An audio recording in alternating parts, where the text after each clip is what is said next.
I just want to do God's will. The kind of revolution that the world needs is a Christian revolution.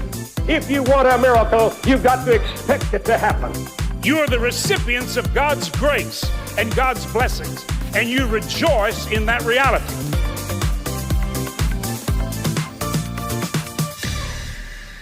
Welcome to Life Today Live. I have a question for you.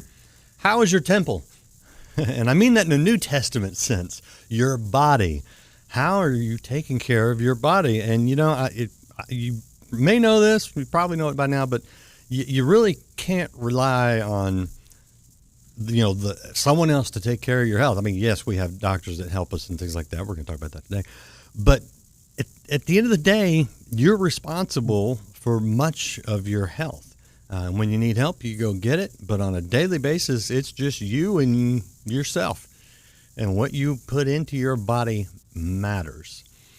Did you know that the digestive system is in many ways the epicenter of your health?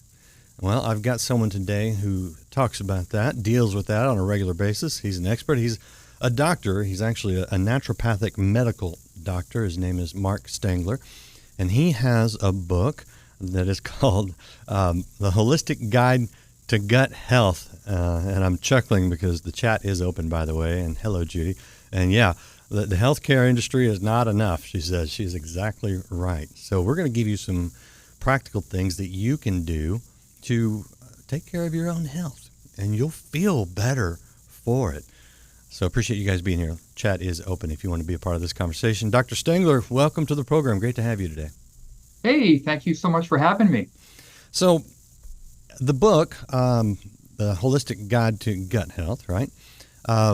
Walk us through a little bit of sort of your premise and why this is the area that you're focusing on.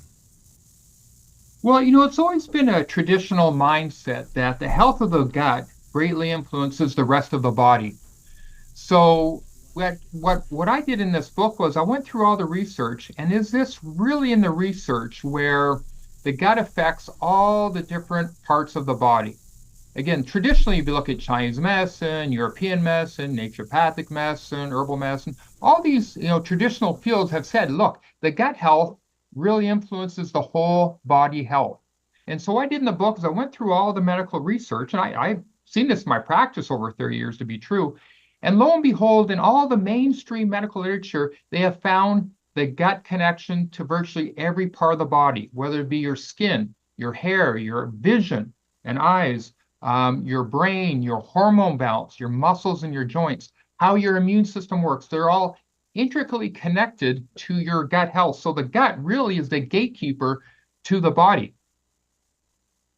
So what are the major issues that people tend to walk in with and may not even realize that it's connected to their gut? Well, nowadays we find a lot of people with long hauler syndrome or post-COVID. So they had COVID or reactions to vaccines, and they have fatigue, they have brain fog, they have muscle or joint problems. Maybe it flared up their autoimmune conditions. We see it with patients, and in the medical literature, there's been changes in the gut health.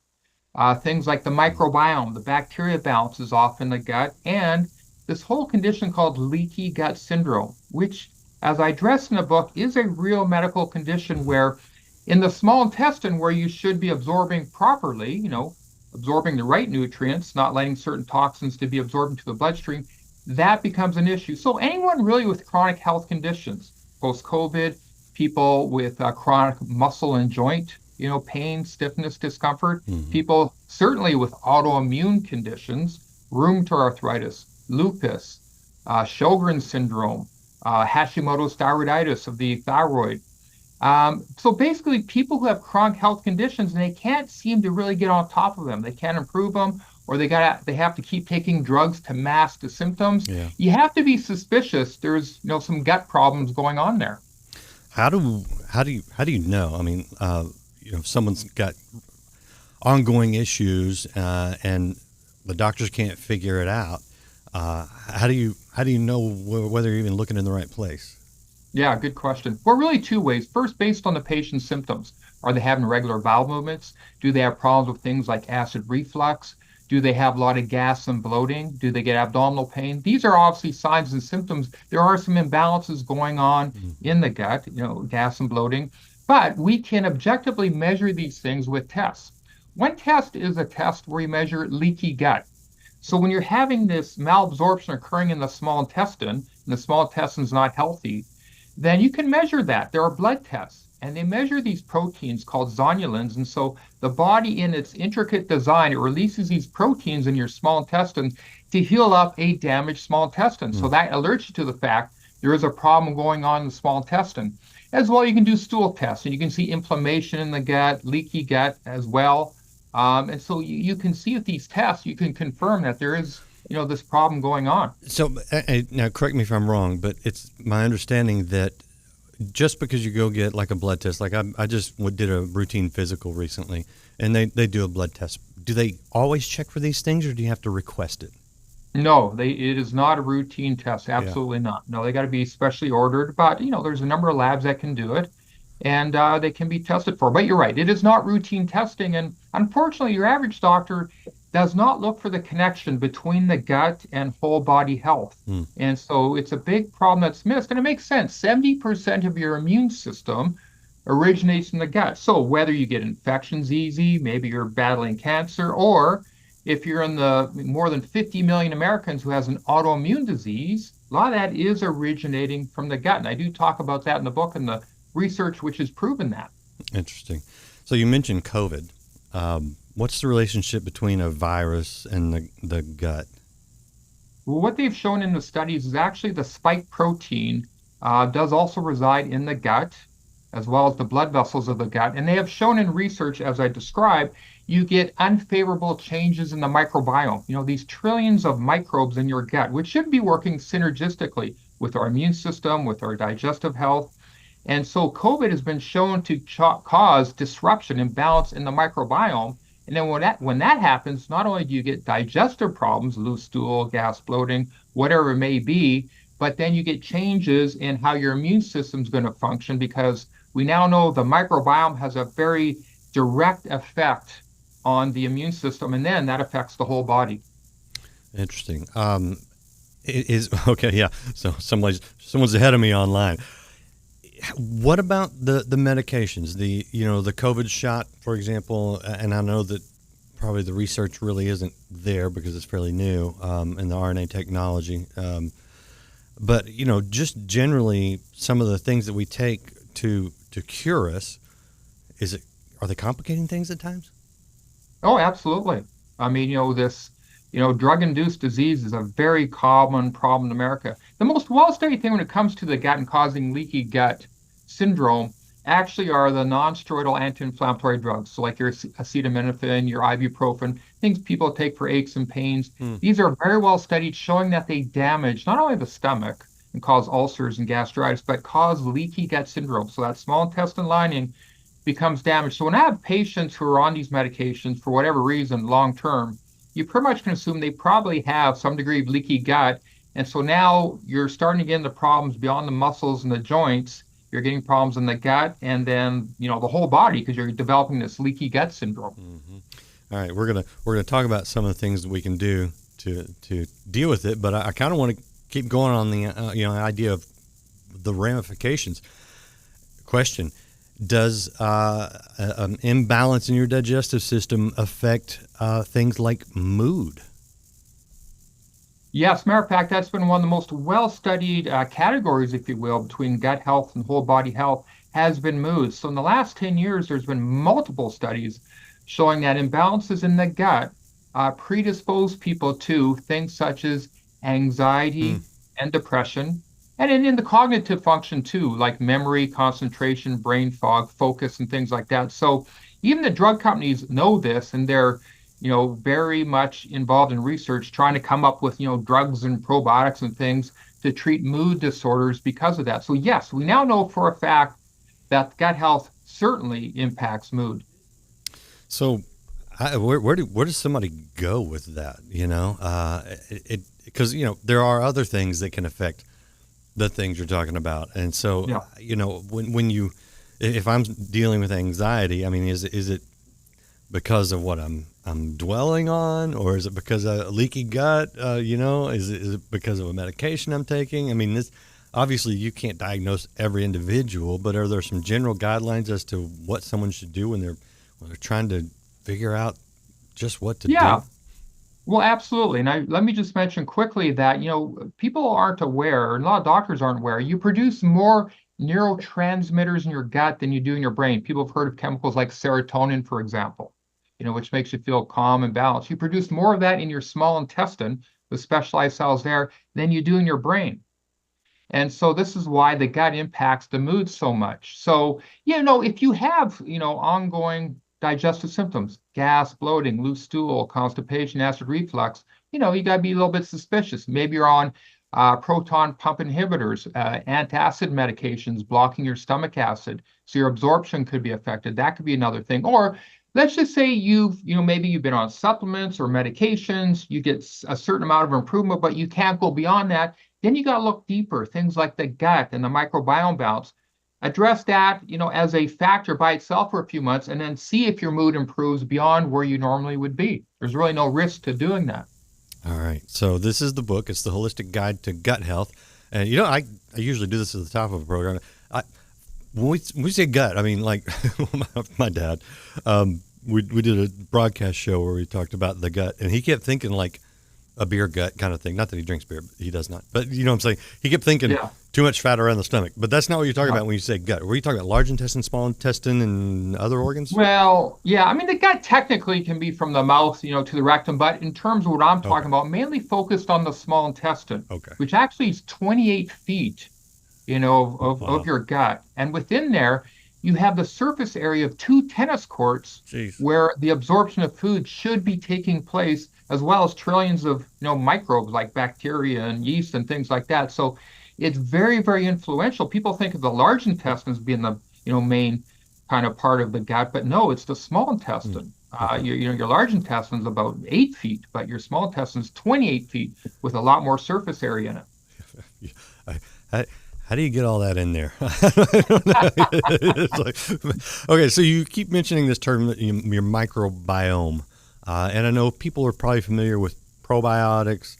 May have heard of prebiotics and don't know the difference. But explain what all that is and what it does, and actually how we can improve it, on our own. Yeah.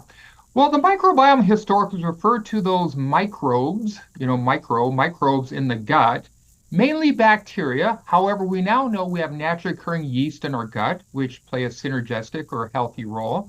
There can be viruses in there too.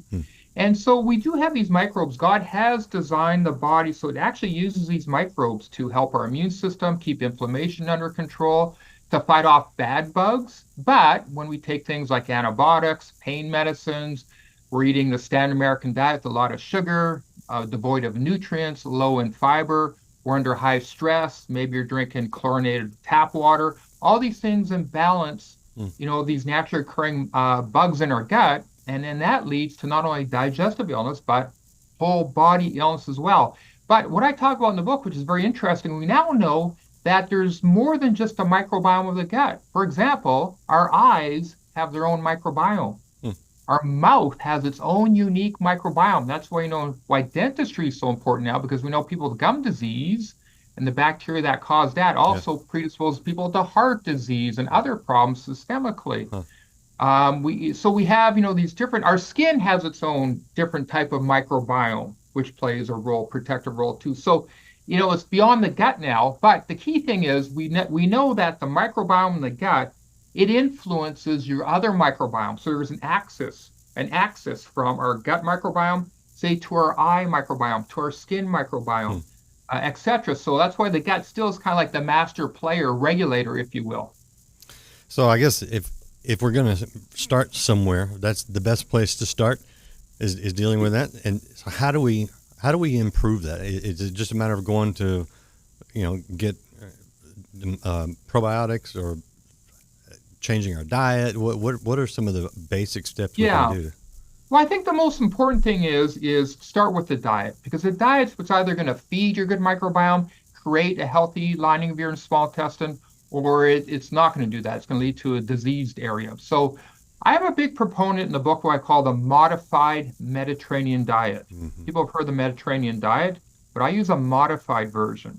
So in the Mediterranean diet, people obviously have whole grains, they get legumes, they have fruits and vegetables, they have some poultry, lots of cold water fish, and lots of olive oil is unique to the Mediterranean. But because the American diet and the American grains are so unhealthy, say compared to the Mediterranean region or even Europe, our grains are so like hybridized, so refined, so full of, chemicals like glyphosate.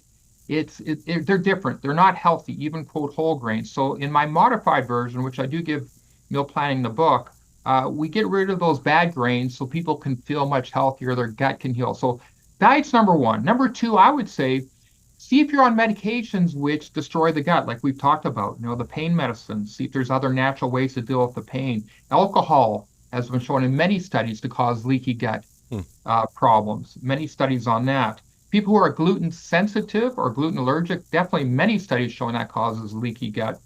That'd be number two. And then I would say stress. When we're under stress, God's designed the body so that we send blood flow to our muscles and to our brain and less to our gut. Now, at any given time, 40% of your blood flow is going to your gut.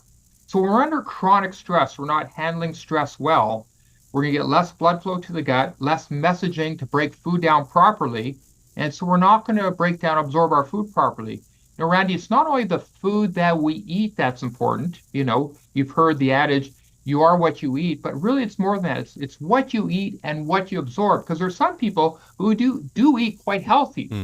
But their digestive tract is not in a good state. They're not breaking food down well. They have leaky gut in their small intestine. Their microbiome's out of balance. And so they're not getting all the benefits they should from even eating healthy food. So really, it's the combination of both which is important.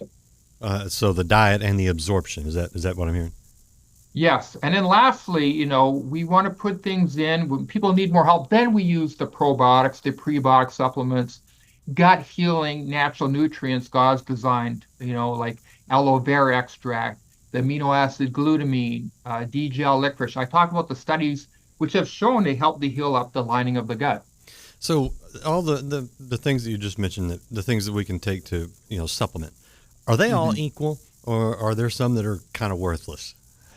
It's a good point. I mean, we talk about probiotics, for example, and I do talk about this. A lot of the probiotics on the market are not very good, to be honest. They don't have human studies on them. They don't survive stomach acid. They're low potency. They have poor shelf life.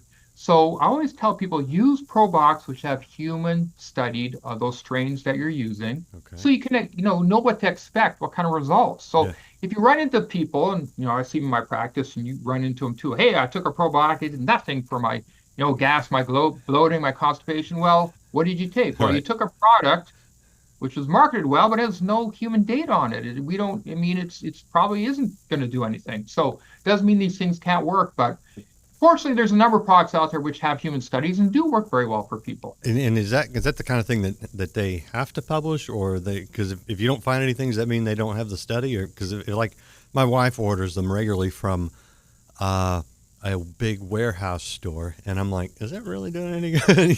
Well, it's a good question. Well, put it this way: the companies that do use the human study strains, they'll let you know. Because obviously that's something good. The companies that don't say anything about it, they probably don't, because it's a lot less expensive to get strains which don't have human studies, so it's more profitable, unfortunately. That makes sense. Okay,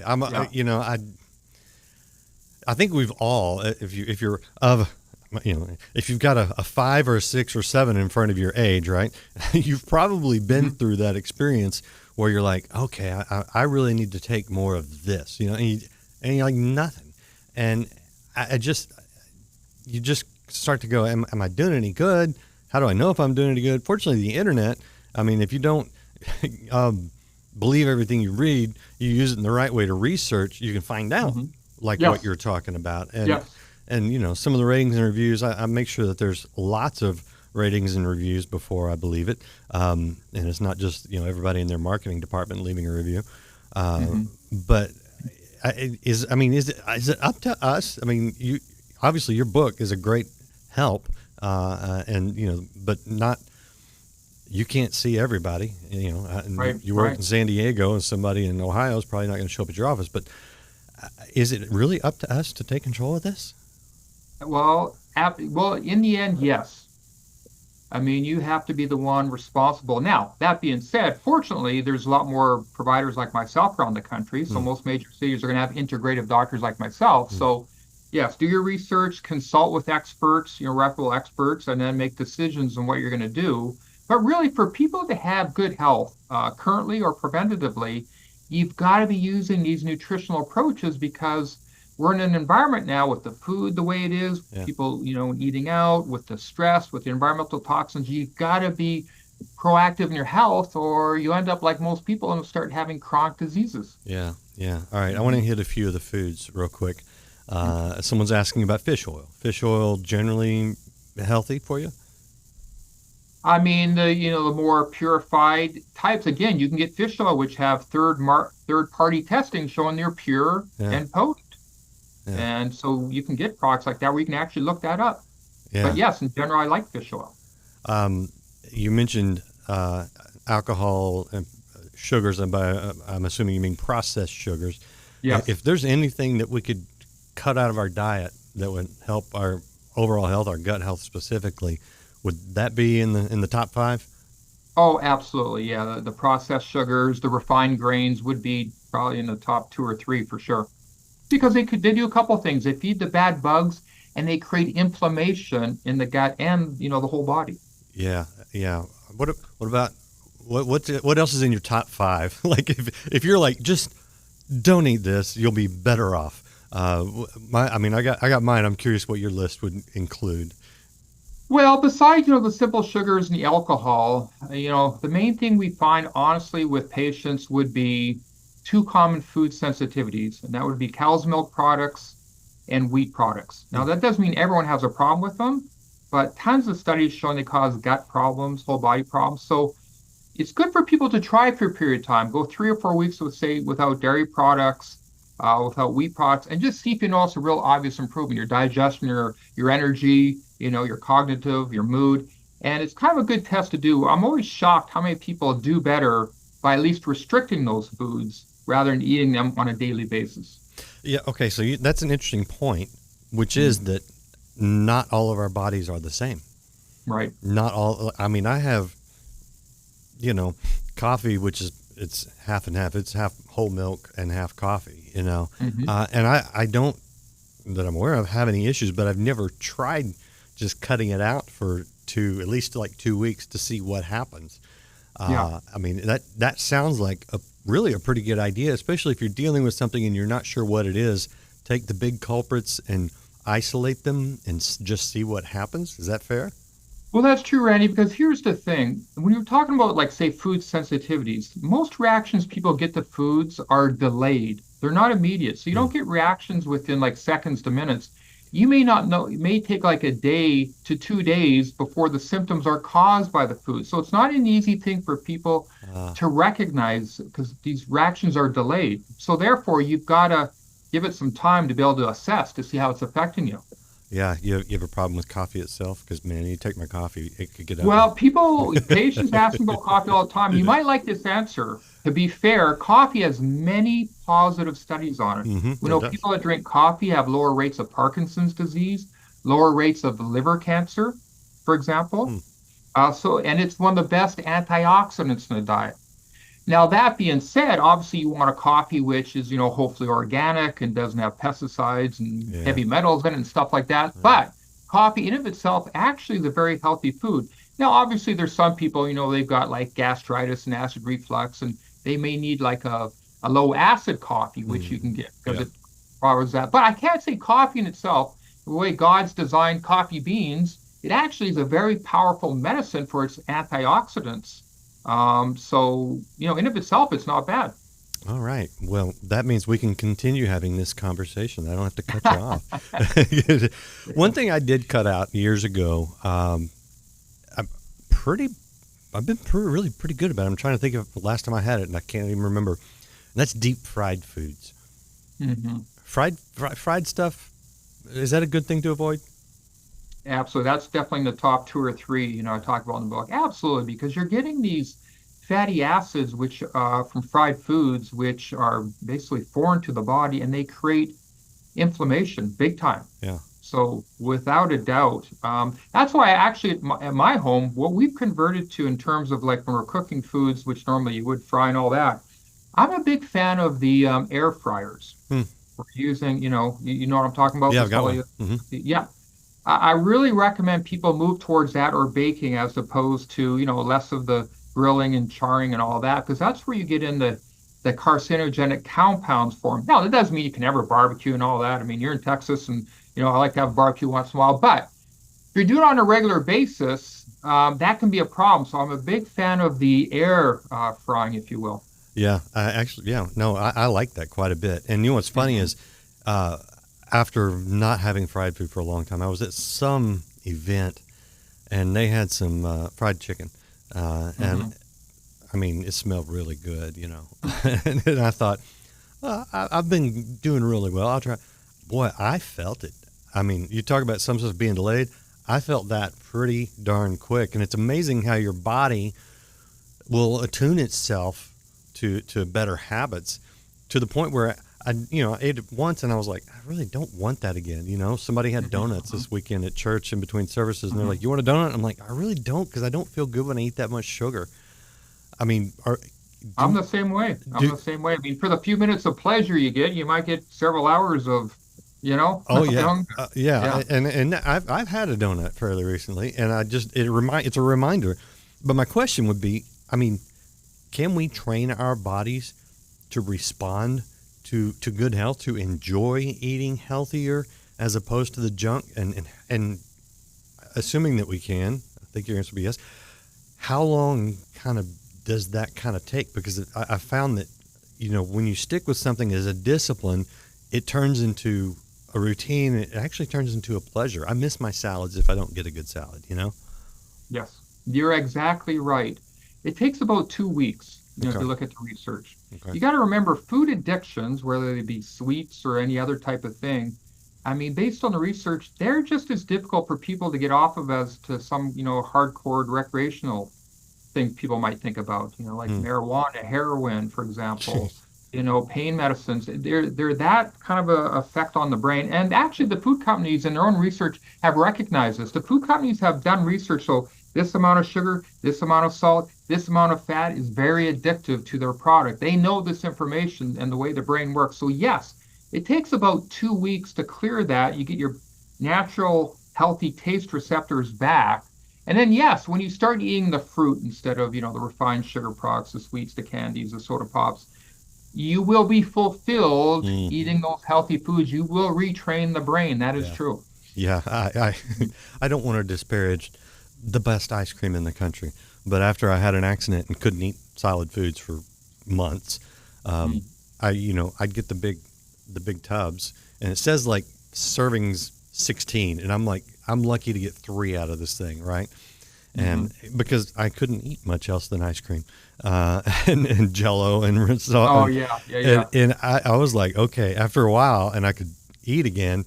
I was like, I gotta quit this because I was putting it away. And you miss it. It is. I mean, I've never been on any kind of drug, but you do. You feel like you crave, And but I kicked it. Now I may have ice cream every once in a while, but I don't miss it like I did. Right. I don't know. At the end of the day, it just seems like our biggest enemy oftentimes is ourselves. Yes. But it's within our power to take some small steps that turn into big steps that turn into better health. I agree 100%. And Randy, it also depends on the state of someone's health. If someone's in great health and, a couple times a week, they're having some ice cream and sweets, whatever, okay, it's probably no big deal. Now, if you're suffering from a major inflammatory condition, maybe you got cancer, your heart disease, not doing well, you don't have the luxury of having these things on a regular basis. You have to be disciplined so the body can be in a state of healing.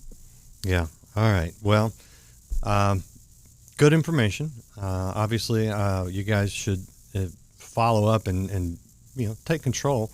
I'll show you Dr. Stengler's website. This is it. It's at markstengler.com. If you're listening, Stengler is Stengler, markstengler.com. And he's got some good resources, and of course the book is available wherever you get books. So when you see a patient and you kind of walk them through some things, I'm guessing that not everyone reacts cheerfully.